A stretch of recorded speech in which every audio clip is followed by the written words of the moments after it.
Good morning everyone. Welcome back to Ram's tutorial. So today guys, we're going to discuss multiplying fractions with different denominators. 5th level or grade 5. Ito assignment po ito nila guys. Kasi ang direction ng teacher nila, find the product, reduce your answer to lowest term. So nilagyan na lang ni teacher Ram ng lesson na multiplying fractions with different denominators kasi para alam ng mga bata kung paano nila isosolve. Meron tayong problem. Number 1 is that 2/3 times 2/5. Since different denominators guys, so we need to multiply first the numerators. Unang step, n to n. Numerators to numerator, 2 times 2, the answer is, ilalagay natin dito sa taas, 4, lagyan ng fraction bar. Next is our denominators or d to d. 3 times 5, sagot natin, 15. Okay, we're going to encircle. Our answer now is 4/15. Do you think we can reduce it?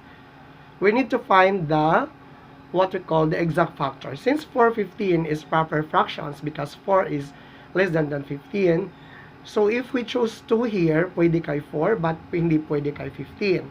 If we choose 3, hindi pwede kay 4, hindi pwede kay 15. So, ibig sabihin, we can't reduce 4/15 and we can't divide 15 divide 4 because 4 is our numerator, denominator natin is 15. Since this is proper fraction, this one is our answer.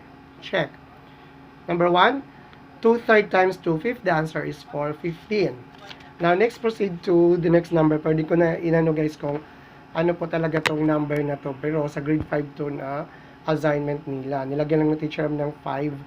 Number 2 is 5/8 times 7/10. So, n to n pa rin guys. Same pa rin po. 7 times 5. Susulat po natin dito 35. Then, 8 times 10. We're going to write here 80. Okay. Now, we're going to think ano pwede kay 35 at saka kay 80 po.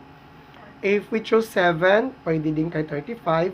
Kay 80 naman ang hindi po pwede. If we chose 8 here, pwede kay 80, hindi naman pwede kay 35. So, our final answer is 35/80. That's how you are going to solve multiplying fractions with different denominators. Kapag necessary naman po guys na kailangan natin i-reduce, we need to reduce it. Since our answer is 35/80, we can't reduce it anymore. That's the final answer.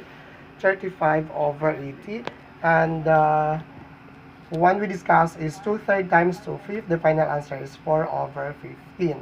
So again, multiplying fractions with different denominators, all you need to do is multiply the numerator and denominator. Once again, good morning and welcome back to Ram's tutorial.